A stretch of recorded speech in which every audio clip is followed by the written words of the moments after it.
राष्ट्र सर्वप्रथम, वंदे मातरम। दोस्तों, राष्ट्र सर्वप्रथम की बात में हम बात कर रहे हैं एक भ्रष्टाचारी इंजीनियर भवन निर्माण विभाग जो पश्चिमी जोन में तैनात था, उसे 1 वर्ष की सज़ा सुनाई गई है न्यायालय द्वारा। यह 15 से अधिक फाइलों को दबाकर उन अवैध निर्माणकर्ताओं को बचाने का काम किया था। अब वह पकड़ा गया, जांच हुई, जांच में दोषी पाया गया और उसे 1 वर्ष की सज़ा न्यायालय ने सुनाया है। यह खबर आपको सिर्फ इसलिए सुनाना पड़ रहा है कि क्योंकि यह पश्चिमी जोन नगर निगम है। पश्चिमी जोन नगर निगम के अधीन ही पहले मोती नगर विधानसभा क्षेत्र आता था। अब मोती नगर विधानसभा क्षेत्र करोलबाग जोन के अंतर्गत जा चुका है और करोलबाग जोन में भी इसी प्रकार का एक मामला प्रकाश में आया है। जब 2 वर्ष पहले करोलबाग जोन के डीसी कुमार अभिषेक ने 4313 गज के प्लॉट को सील करने का आदेश दे दिया था, तो वहाँ भवन निर्माण विभाग में तैनात ई भवन, तरुण शंकर आर्य, ए पवन कुमार और जेई मानव चौधरी ने उस फाइल को दबा करके रखा। यह जांच का विषय है कि 2 वर्षों तक वह फाइल कैसे दबी रही, किसके पास दबी रही।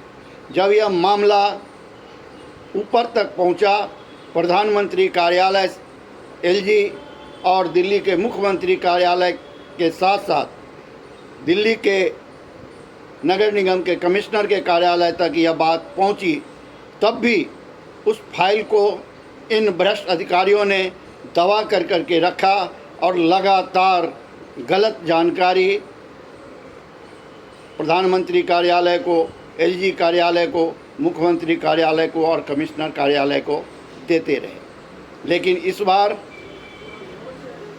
करोलबाग जोन में आईएएस डीसी श्वेतिका सचान ने मामले पर संज्ञान लिया और जब फाइल का निरीक्षण किया गया तो उसमें पाया गया कि 2 वर्ष पहले ही इस प्लॉट पर बने अवैध निर्माण को सील करने का आदेश दिया जा चुका है। सवाल यह है कि 2 वर्ष के बाद यह सभी बिल्डिंगें 4313 गज की कीर्ति नगर टिम्बर मार्केट में सील हुई है। उसी के बगल में 1996 गज का एक प्लॉट है जिसमें भी इसी प्रकार के अवैध निर्माण और अतिक्रमण किए गए हैं।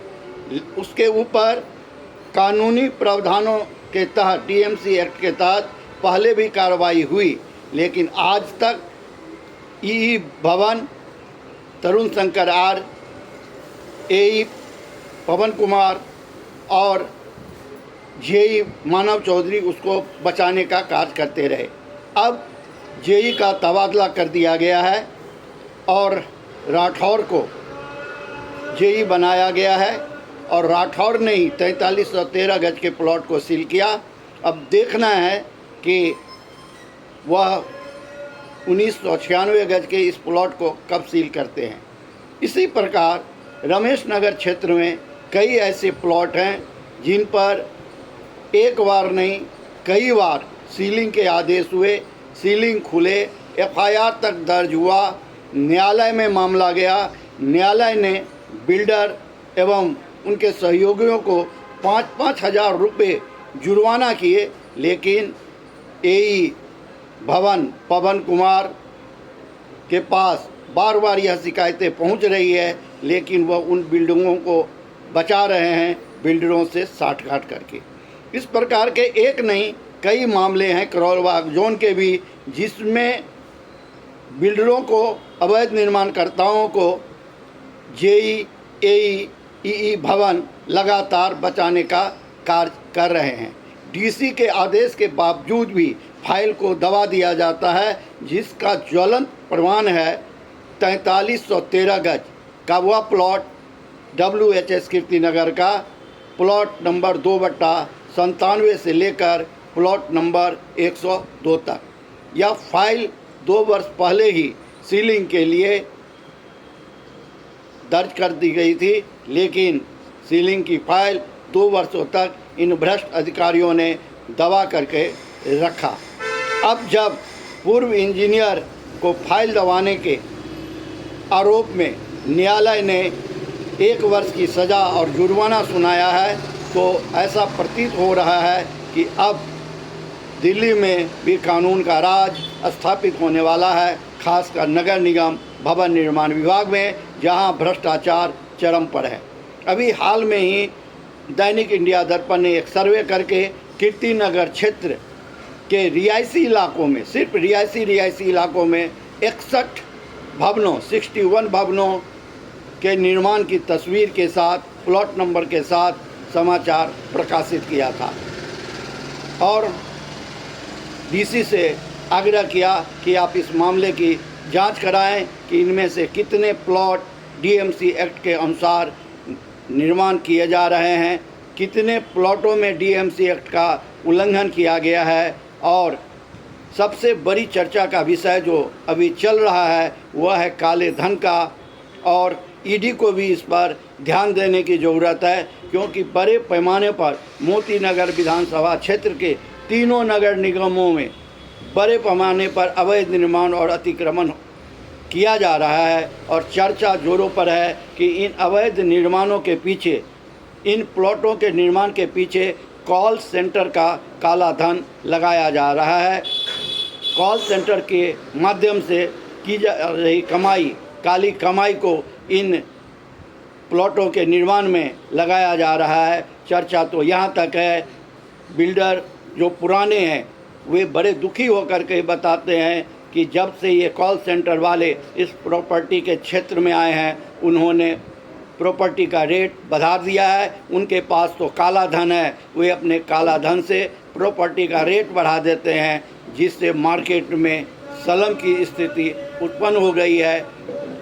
इस प्रकार के कई बातें सामने आ रही है जो जांच का विषय है। इस पर नगर निगम के अधिकारियों को भी, डीसी को, कमिश्नर को, एलजी और मुख्यमंत्री को जहां जांच करानी चाहिए, वही यह मामला सीबीआई का भी बनता है और ईडी का भी बनता है। जो इतने सारे काले धन कहां से आ रहे हैं और प्रॉपर्टी में इस प्रकार का बूम कैसे हो रहा है, चाहे वह कीर्ति नगर टिम्बर मार्केट हो, चाहे वह फर्नीचर मार्केट हो, कीर्ति नगर इंडस्ट्रियल मार्केट हो, कीर्ति नगर रिहायशी क्षेत्र हो, मानसरोवर गार्डन हो, रामा रोड हो, रमेश नगर हो।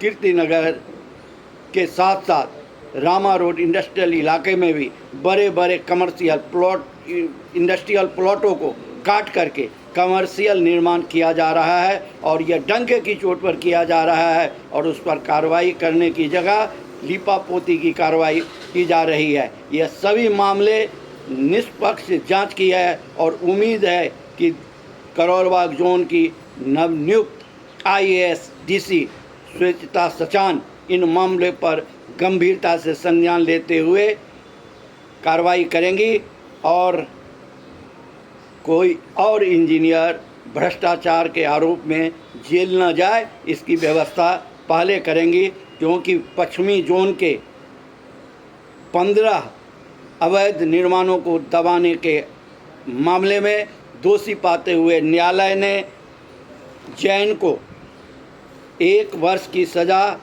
सुना दी है और जुर्माने भी उनके ऊपर लगाया है। विजय कुमार जैन, सहायक अभियंता का नाम है विजय कुमार जैन। विजय कुमार जैन सलाखों के पीछे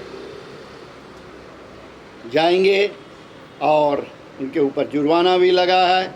अब इससे अगर सचेत हो गए करोलबाग जोन के भी भ्रष्ट अधिकारी, जो लगातार फाइलों को दबा करके बिल्डर माफियाओं, भू माफियाओं को बचाने का कार्य कर रहे हैं, भ्रष्ट जेई को बचाने का कार्य कर रहे हैं, अगर वे होशियार हो गए तो ठीक है, अन्यथा जेल जाने को वो भी तैयार रहें। राष्ट्र सर्वप्रथम, वंदे मातरम, जाग उठा है भारत।